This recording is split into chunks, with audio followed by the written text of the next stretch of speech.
Thanks for watching voice of Islam. शेख साहब के बयानात के लिए लाइक, शेयर एंड सब्सक्राइब करें। बिस्मिल्लाहिर्रहमानिर्रहीम। अल्हम्दुलिल्लाह अल्हम्दुलिल्लाह वकफ़ा वस्सलामुन अला इबादिहिल्लज़ीना इस्तफ़ा अम्मा बाद।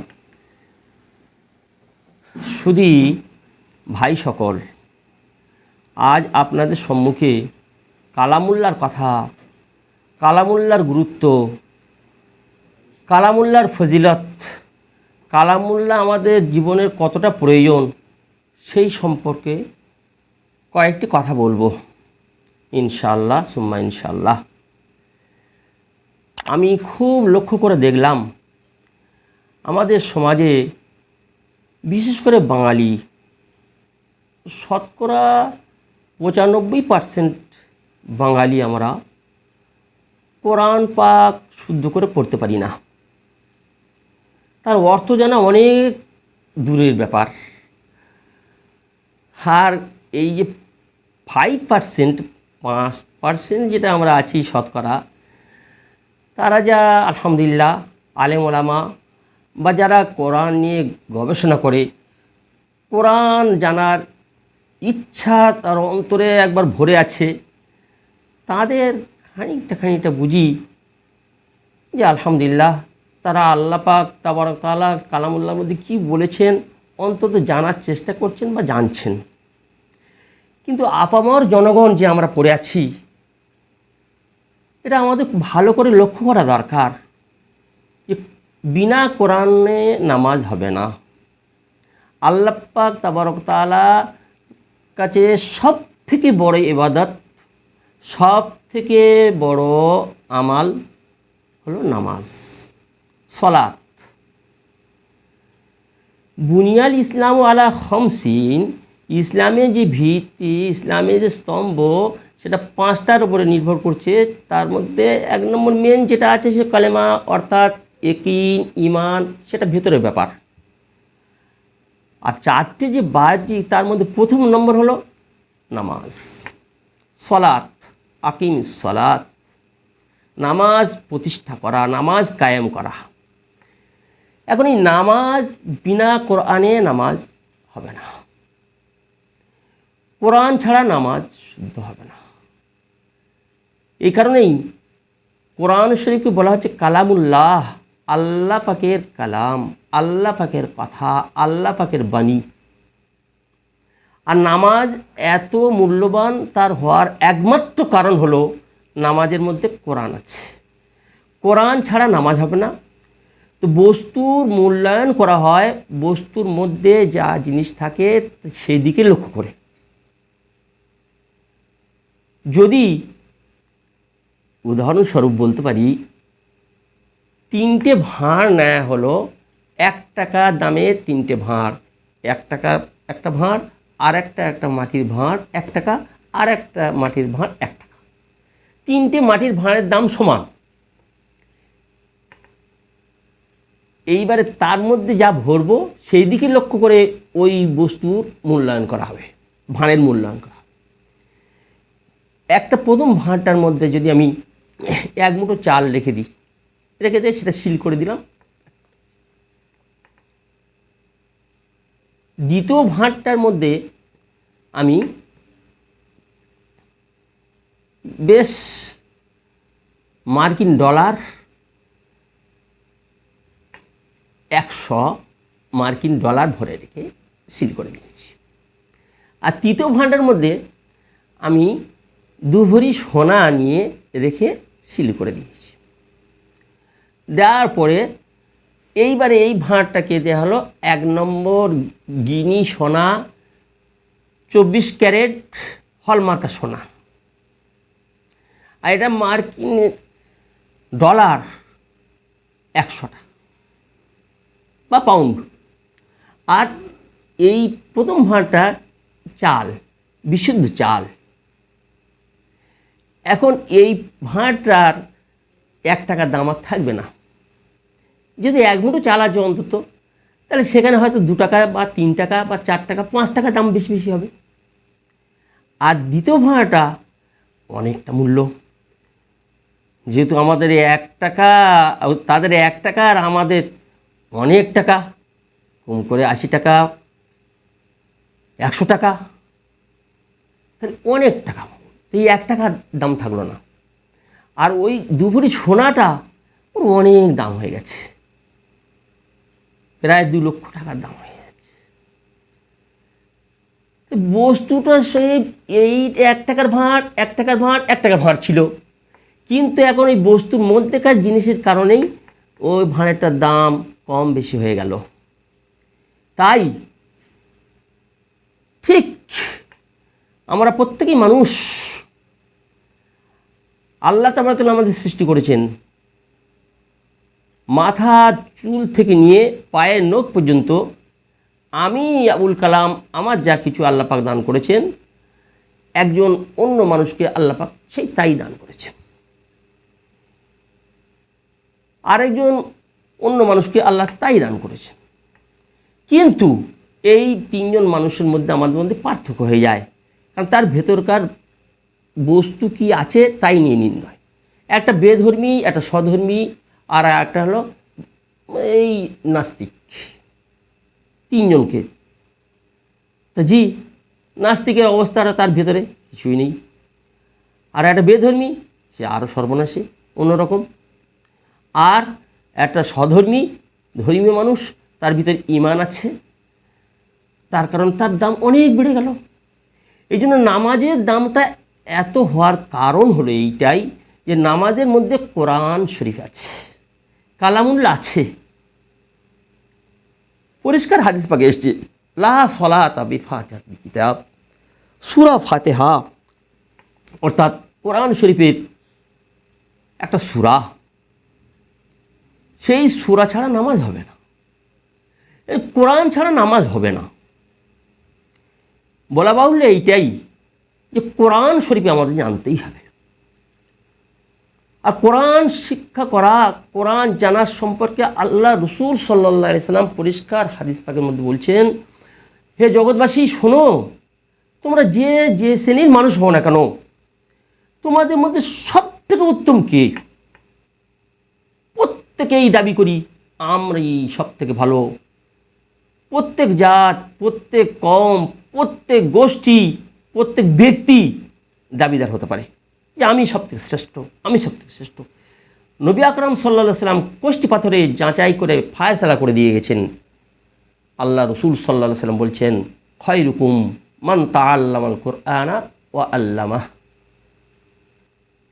বুখারী শরীফের হাদিস পাক 5027 নম্বরে, 5028 নম্বরে আল্লাহ রসুল সাল্লাল্লাহু আলাইহি সাল্লাম বলছেন, ইন্না আফজালাকুম মান তাআল্লামাল কুরআনা আও আল্লামাহু। এই দুটো হাদিস পাককে আপনাদের সম্মুখে রেখে বলছি এইটাই, আল্লাহ রসুল ফায়সালা করে দিলেন, ও গোষ্ঠী তুমি দাবি করছো আমি সব থেকে উত্তম, আমি সর্বসেরা। আমাদের সমাজে যত শ্রেণীর মানুষ বাস করে সবাই দাবিদার হতে পারে, কিন্তু কোষ্ঠী পাথরে যাচাই করার পরে এইটাই ফায়সালা যে না, সবথেকে উত্তম জাত, সবথেকে উত্তম ব্যক্তি, সবথেকে উত্তম গোষ্ঠী সেই যিনি কোরআন শরীফ শিখেছেন, শেখেন এবং শিক্ষা দেন। কোরআন শেখেন এবং শিক্ষা দেন। দ্বিতীয় নম্বর যে হাদিসটা বললাম 5028 নম্বর, আল্লাহ রসুল বলছেন তোমাদের মধ্যে সর্বোত্তম ব্যক্তি ওই যিনি কোরআন শরীফ শেখেন অথবা শিক্ষা দেন। এখানে আও শব্দ আল্লাহ রসুল ব্যবহার করেছেন। মুহাদ্দিসগণ বিভিন্ন ধরনের কথা বলেছেন। এখানে আও অর্থ হলো অ এবং, অ মানে এবং বাংলায়, আর আও মানে অথবা। তা আমরা এবং নিই বা অথবা নিই, শুধু কোরআন শরীফ যদি কেউ শেখায় তা শেখানোর জন্য দরকার হবে আগে শিক্ষা করা, আগে শিখে নিতে হবে, তবে তো শেখাতে পারবে। তো জি, এই জন্য সর্বোত্তম ব্যক্তি, সর্বোত্তম গোষ্ঠী, সর্বোত্তম কওম হলো তিনি যিনি কোরআন শরীফ শেখেন এবং শিক্ষা দেন। এই কারণেই আমাদেরকে খুব আইগে আসতে হবে। আর কোরআন শরীফের সম্পর্কে আর কী বলবো, আল্লাহ রসুল সাল্লাল্লাহু আলাইহি ওয়াসাল্লাম বলছেন আমরা কোরআন পড়তে পারছি না, বাঙালি যেহেতু আমাদের ভাষা নয়, আমাদের অবস্থা অন্যরকম, আমরা উচ্চারণ করতে পারি না, তাই আল্লাহ রসুল সাল্লাল্লাহু আলাইহি ওয়াসাল্লাম বলছেন, আমাদের আয়েশা থেকে বর্ণিত, আমাদের আয়েশা বলেন আল্লাহ রসুল বলেছেন, আল মাহিরু বিল কোরআন মা সাফারাতিল কিরামিল বারারাহ, যিনি কোরআনের পণ্ডিত, খুব সুন্দর কোরআন পড়তে পারে, কোরআন সম্পর্কে অবগত, কোরআন জানেন, সুন্দরভাবে পড়তে পারেন আর কোরআন বোঝেন, তিনি হবেন সম্মানীয় ফেরেশতাদের সঙ্গে কাল কিয়ামতের দিনে। এই সাফারাতুল কিরামিল বারারার ব্যাখ্যায় অনেকগুলো করা হয়েছে। কোনো মুহাদ্দিসগণ বলেছেন এর থেকে উদ্দেশ্য হলো আম্বিয়া কেরামদের সঙ্গে থাকবেন। কোনো মুহাদ্দিস বলেছেন এর থেকে আসল উদ্দেশ্য হলো ওই সমস্ত ফেরেশতা, যে সমস্ত ফেরেশতাকে আল্লাহ তাবারক তাআলা এই পৃথিবীকে হেফাজত করার, রক্ষা করার দায়িত্ব দিয়েছেন, তাদের সঙ্গে থাকবে।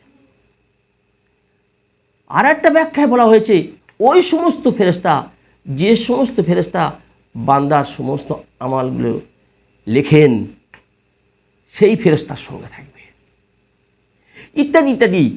এটা পরিষ্কার ব্যাখ্যাকারীরা ব্যাখ্যা করেছেন। তো যাই হোক, খুব ভালোভাবে যে কোরআন পড়তে পারি বা কোরআন পড়তে পারেন, তার এইটাই লাভ, দুনিয়াতেও বটে, সেই ভালো ফেরেশতার সঙ্গে তার আমালগুলো ভালো লেখা হবে। আর ওয়াল্লাযী ইয়াকরাউল কোরআন ওয়া ইয়াতাতা, আর যে ব্যক্তি কোরআন শরীফ পড়ছে, চেষ্টা করছে, ওয়া ইয়াতাতা, কিন্তু আটকে যাচ্ছে, পাচ্ছে না, ও আলাইহি শাক, সে খুব কষ্ট হচ্ছে, ওকে উচ্চারণ করতে পারছে না, বা পড়তে খুব আটকে যাচ্ছে। আল্লাহ নবী সাল্লাল্লাহু আলাইহি ওয়াসাল্লাম দয়ানবী বলছেন, লাহু আজরান, তিনি ডবল সওয়াব পাবেন, ডবল সওয়াব পাবেন। এক নম্বর পড়ার চেষ্টা পড়ছেন এই পড়ার জন্য, আর 2 নম্বর এই কষ্ট করে অর্জন করছেন, এই জন্য ডবল সওয়াব। তা বলে যিনি সুন্দর পড়তে পারছেন তার সমকক্ষ নয়, সে ব্যাপারটা আলাদা। এই হাদিস পাকটা বুখারী শরীফে আছে, মুসলিম শরীফে আছে, মিশকাত শরীফে বর্ণনা করা হয়েছে 2112 নম্বরে। তো কোরআন শরীফ সম্পর্কে আল্লাহ রসুল সাল্লাল্লাহু আলাইহি ওয়াসাল্লাম আরেকটা কথা বলছেন। জি, নবী পাক সাল্লাল্লাহু আলাইহি সাল্লাম একদিন হযরত উবাই ইবনে কাব রাদিয়াল্লাহু আনহু, প্রখ্যাতকারী সাহেব, তিনি নামাজ পড়ছিলেন, আল্লাহ রসুল সাল্লাল্লাহু আলাইহি ওয়াসাল্লাম ডাকলেন, তখন উনি আর জবাব দেননি, নামাজ থেকে ফারেগ হয়ে গিয়ে আল্লাহ রসুল হাজির। আল্লাহ রসুল, তুমি জানো না যে আল্লাহ রসুল যখন ডাকবে তখন সাড়া দিতে হবে? এই আল্লাহ রসুল, আর হবে না, আমি তো জানিনি। যাই হোক, নবী পাক সাল্লাল্লাহু আলাইহি ওয়াসাল্লাম থেকে তখন দেখে বললেন, শোনো ও ভাই, আতুহিব্বু আন উআল্লিমাকা, তুমি কি চাও আমি তোমাকে শিক্ষা দেব সূরাতান, এমন একটা সূরা শিক্ষা দেব, লাম ইউনজাল ফিল তাওরাত ওয়ালা ফিল ইনজিল ওয়ালা ফিল জাবুর ওয়ালা ফিল কোরআনি মিসলুহা। জি, সেটা হলো এমন একটা সূরা কোরআন শরীফে আছে, যে সূরার মতো কোনো ঐশী গ্রন্থে সেই রকম নেই, তওরাতের মধ্যে নেই, ইনজিলের মধ্যে নেই, আর জাবুর দাউদ আলাইহিস সালামকে দেওয়া হয়েছিল তার মধ্যেও নেই, আর কোরআনের মধ্যেও এই ধরনের নেই। হযরত ভাই তখন বললেন, নাম ইয়া রাসূলুল্লাহ, অবশ্যই আল্লাহ রসুল, আপনি বলুন। আল্লাহ রসুল সাল্লাল্লাহু আলাইহি ওয়াসাল্লাম তখন বললেন, কাইফা তাকরাউস সালাত, তুমি নামাজ কেমন করে আদায় করো, সালাত কেমন করে আদায় করো? তখন ভাই বললেন, কারাউমাল কোরআন, তখন সূরা ফাতিহা পড়তে লাগলেন। আল্লাহ রসুল সাল্লাল্লাহু আলাইহি ওয়াসাল্লাম তখন বলছেন, যেটা আসল কথা, ওয়াল্লাযী নাফসি বিয়াদিহি মা উনজিলাত ফিত তাওরাত ওয়ালা ফিল ইনজিল ওয়ালা ফিল জাবুর ওয়ালা ফিল ফুরকানি মিসলুহা। ওই সত্তার কসম করে বলছি, ওই আল্লাহর কসম, যার কবজায় কুদরতে আমার জান আছে, এমন একটা সূরা, সূরা ফাতিহা, যেটা তৌরাতের মধ্যে নাই, ইনজিলের মধ্যেও নাই, জবুরের মধ্যেও নাই, আর কোরআনের মধ্যে ও এই ধরনের নাই। সেটা হলো সূরা ফাতিহা। তাই কোরআন শরীফ যার অন্তরে আছে তার ঘরটা ভরা আছে, আর যার অন্তরে কোরআন নাই সে ঘরটা বিরান ঘর, পোড়ো ঘরের সমতুল্য। হাদিস পাকে আল্লাহ রাসূল বলছেন, বিরান ঘর, ভূত প্রেত, সাপ ব্যাঙ বাস করে।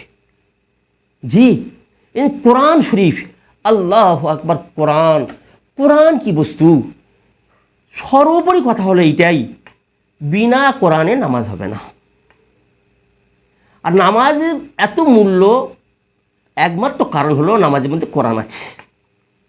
এ কারণেই আমাদের ভাষা কোরআন নয়, কোরআন হলো আরবি ভাষা, আমাদের ভাষা বাংলা। আমরা কোরআন পড়তে পারি না, তা বোঝা তো অনেক দূরের কথা।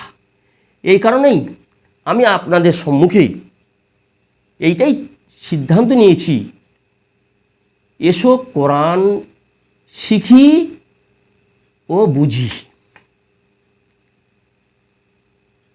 এসো কোরআন শিখি ও বুঝি, এই শিরোনামে পাঠ পাঠ করে করে করে করে করে অন্তত আমরা যে সমস্তগুলো সূরাগুলো আমাদের না জানলে নয়, আর যে সমস্ত সূরাগুলো নিয়ে আমরা দিন রাত 24 ঘন্টা চলি, 5 ওয়াক্ত নামাজে সব সময় প্রয়োজন হয়, সেই সূরাগুলোকে আমি চেষ্টা করব কিভাবে সমস্ত আপামর জনগণের সম্মুখে নিজের মাতৃভাষায় প্রাঞ্জলকর ভাষা দিয়ে কিভাবে তাদের কর্ণগোচর করা, তাদের হৃদয়ঙ্গম করাবার চেষ্টা করব ইনশাআল্লাহ সুম্মা ইনশাআল্লাহ।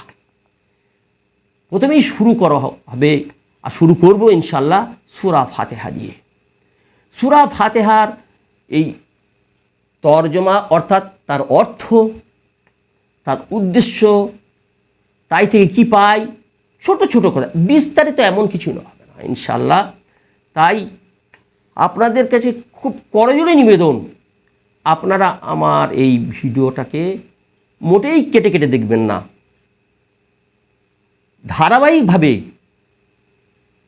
ধীরে ধীরে মনোযোগ সহকারে আমার এই ভিডিওটাকে ফলো করবেন, দৃষ্টি রাখবেন, আর খুব লক্ষ্য করবেন আল্লাহ তাবারক তাআলা আমাদের কি বলেছেন।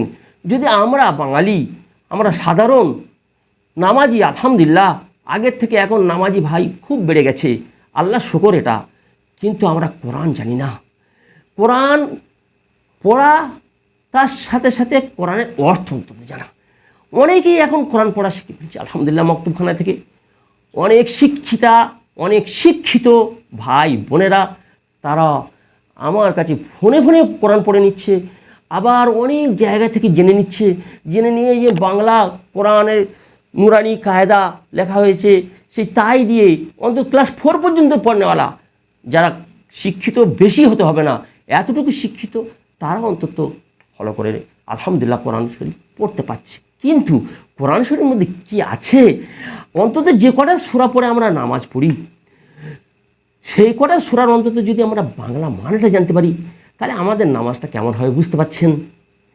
দোয়া করুন, খুব দোয়া প্রার্থী। আপনাদের সম্মুখে আমি শুরু করতে চলেছি আমার এই শিরোনামে, এসো কোরআন শিখি ও বুঝি। এর পাঠ পাঠ করে করে করে ইনশাআল্লাহ সুম্মা ইনশাআল্লাহ আপনাদের সম্মুখে রাখবো কথা। আজ সূরা ফাতিহা দিয়েই শুরু করব ইনশাআল্লাহ সুম্মা ইনশাআল্লাহ। আউযু বিল্লাহি মিনাশ শাইতানির রাজিম, বিসমিল্লাহির রহমানির রহিম। এই সম্পর্কে একটা কথা বলি, কোরআন শরীফ পড়তে গেলে আউযু বিল্লাহি মিনাশ শাইতানির রাজিম এটা পড়াটা জরুরি।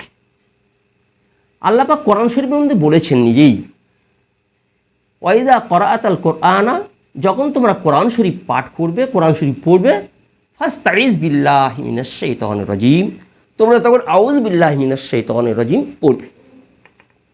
এটা কোরআন শরীফের নির্দেশ। কোরআন শরীফের আল্লাহ তাবারক ওয়া তাআলা একটা আয়াতে এটা নির্দেশ করেছেন, আদেশ করেছেন আউযু বিল্লাহ পড়তে হবে। আর বিসমিল্লাহর কথা, বিসমিল্লাহ করাটা বলাটা জি এত গুরুত্বপূর্ণ নয়, তবে গুরুত্বপূর্ণ। এক কথা যেটা বলতে চাই, যেটা বলা দরকার, আউযু বিল্লাহটা অবশ্যই পড়তে হবে, আর বিসমিল্লাহটা পড়াটা খুব ভালো। প্রত্যেক কাজে তো বিসমিল্লাহ আছেই, আল্লাহ তাবারক ওয়া তাআলা বিসমিল্লাহ, আর বিসমিল্লাহ কোরআন শরীফের একটা আয়াত, আল্লাহ তাআলু আলাইয়া ওয়া আতুনি মুসলিমিন বিসমিল্লাহির রহমানির রহিম। এই জন্য যখন আমরা কোরআন শরীফ পড়তে যাব তখন আউযু বিল্লাহি মিনাশ শাইতানির রাজিম পড়ব। আউযু বিল্লাহি মিনাশ শাইতানির রাজিম এর অর্থ কি? আমি সাহায্য প্রার্থনা করছি, আউযু মানে আমি সাহায্য চাচ্ছি, বিল্লাহ আল্লাহর কাছে। কার থেকে সাহায্য প্রার্থনা করছি? মিনাশ শাইতান, ওই বদমাইশ শয়তান থেকে, আর রাজিম পথভ্রষ্ট মরদুদ শয়তানের থেকে আমি সাহায্য চাচ্ছি। বিতাড়িত মরদুদ শয়তানের থেকে আল্লাহ তোমার কাছে আমি সাহায্য প্রার্থনা করছি। সর্বোপরি কথা হলো এইটাই, আল্লাহর কাছে আমরা সর্বপ্রথম প্রার্থনা করে নিচ্ছি, আল্লাহ শয়তান যেন আমাদের কোনো অসহসা, শয়তান যেন আমাদের কোনো ধোঁকা না দিতে পারে। আল্লাহ তোমার কালামুল্লাহ, তোমার কালাম আমি শুরু করব, তুমি আমাকে সাহায্য করো। তারপরে আল্লাহর নাম নিয়ে শুরু করব, বিসমিল্লাহির রহমানির রহিম। বিসমিল্লাহির রহমানির রহিমের অর্থ ইসিম মানে নাম, আল্লাহ মানে আল্লাহ, আর রহমান করুণাময়, আর রহিম দয়ালু। পরম করুণাময় অপর দয়ালু আল্লাহ সুবহানাহু তাবারক ওয়া তাআলার পবিত্র নাম দিয়ে শুরু করছি। তো আমরা আউযু বিল্লাহর মানেটাও জেনে নিচ্ছি, বিসমিল্লাহির রহমানির রহিমের মানেটাও জেনে নিচ্ছি। আউযু বিল্লাহি মিনাশ শাইতানির রাজিম, আবার বলছি আমরা সাহায্য প্রার্থনা করছি, আউযু সাহায্য প্রার্থনা করছি আল্লাহর কাছে শয়তানের রাজিম থেকে, অর্থাৎ বিতাড়িত মরদুদ শয়তান, পথভ্রষ্ট শয়তান থেকে। আর বিসমিল্লাহির রহমানির রহিম আল্লাহ অপার করুণাময় পরম দয়ালু আল্লাহ তাবারক ওয়া তাআলার নাম দিয়ে শুরু করছি। আজ আলহামদুলিল্লাহি রাব্বিল আলামিন আর রহমানির রহিম মালিকি ইয়াউমিদ্দিন ইয়্যাকা না'বুদু ওয়া ইয়্যাকা নাস্তাঈন ইহদিনাস সিরাতাল মুস্তাকিম সিরাতাল লাযীনা আন'আমতা আলাইহিম গায়রিল মাগদুবি আলাইহিম ওয়ালাদ-দাল্লিন। আমিন। আপনাদের সম্মুখে সূরা ফাতিহাটাকে পাঠ করলাম। এই পর্যন্ত আজ থাকবে, ইনশাআল্লাহ আগামী পাঠে এর আরও আলোচনা করা হবে।